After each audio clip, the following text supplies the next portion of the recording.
ഇന്നൊരു basic non veg roast recipe ആട്ടോ. ഇത് വെച്ചിട്ട് ഏത് നോൺ വെജ് ആയിട്ടാണെങ്കിലും അടിപൊളിയായിട്ട് ഉണ്ടാക്കാം. ഞാൻ ഇന്നൊരു ചിക്കൻ റോസ്റ്റാണ് ഇവിടെ ഉണ്ടാക്കുന്നത്. ഇത് കാണുമ്പോൾ തന്നെ അറിയാം ഇത് എന്തുമാത്രം ടേസ്റ്റിയാണെന്നുള്ളത്.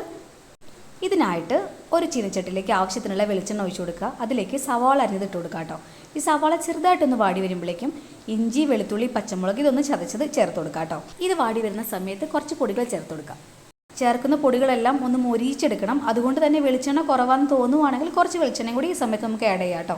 അപ്പോൾ ഇവിടെ എനിക്ക് കുറവാന്ന് തോന്നി, അതുകൊണ്ട് ഞാൻ കുറച്ച് വെളിച്ചെണ്ണ ഒഴിച്ചു കൊടുത്തിട്ടുണ്ട്. ഇനി അതിലേക്ക് മല്ലിപ്പൊടി, മുളക് പൊടി, മഞ്ഞൾപ്പൊടി, പിന്നെ ഹോം മെയ്ഡ് ഗരം മസാല ഇത്രയും ചേർത്ത് കൊടുത്ത് നന്നായിട്ടൊന്ന് മൊരിയിച്ചെടുക്കാം കേട്ടോ.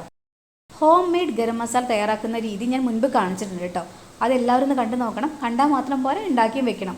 അതുണ്ടെങ്കിൽ നമുക്ക് എല്ലാ നോൺ വെജ് ആയിട്ടും നല്ല ടേസ്റ്റ് ആയിട്ട് ഉണ്ടാക്കിയെടുക്കാം കേട്ടോ. ഈ പൊടികളെല്ലാം നന്നായി മുരിയുന്ന സമയത്ത് നമുക്ക് ആവശ്യത്തിനുള്ള കറിവേപ്പിലയും തക്കാളിയും എല്ലാം ചേർത്ത് കൊടുക്കാം. ഈ സമയത്ത് നമുക്ക് ആവശ്യത്തിനുള്ള ഉപ്പും കൂടെ ചേർത്ത് കൊടുക്കാം കേട്ടോ. അതിനുശേഷം നമുക്ക് അടച്ച് വെച്ച് നന്നായിട്ടൊന്ന് കുക്ക് ചെയ്തെടുക്കാം. സവാളയെല്ലാം നന്നായി വെന്ത് ഉടഞ്ഞ് ചട്ടിയിൽ നിന്ന് വിട്ട് വരുന്ന ആ ഒരു പാകമുണ്ടല്ലോ, ആ സമയം വരെ നമുക്ക് നന്നായി കുക്ക് ചെയ്തതിന് ശേഷം അതിലേക്ക് ആവശ്യത്തിനുള്ള ചിക്കൻ പീസസ് ഇട്ട് കൊടുക്കാം കേട്ടോ. ഇനി നമുക്ക് നന്നായിട്ടൊന്ന് ഇളക്കി യോജിപ്പിച്ചതിന് ശേഷം അടച്ച് വെച്ച് ചിക്കൻ വേവുന്നത് വരെ കുക്ക് ചെയ്തെടുക്കാം. ഇടയ്ക്കിടയ്ക്ക് ഇളക്കി കൊടുക്കാൻ മറക്കരുത് കേട്ടോ. ഇങ്ങനെ സ്ലോ കുക്ക് ചെയ്യുന്നതുകൊണ്ട് തന്നെ നമുക്ക് ചിക്കൻ നല്ല ജ്യൂസിയും അതുപോലെ തന്നെ നല്ല സോഫ്റ്റും ആയിരിക്കും കേട്ടോ. പണ്ടെല്ലാം ഞാൻ ചിക്കൻ റോസ്റ്റ് വെക്കുന്ന സമയത്ത് എനിക്ക് ഇത്രയും ഡാർക്കായിട്ട് വരാറില്ല കേട്ടോ.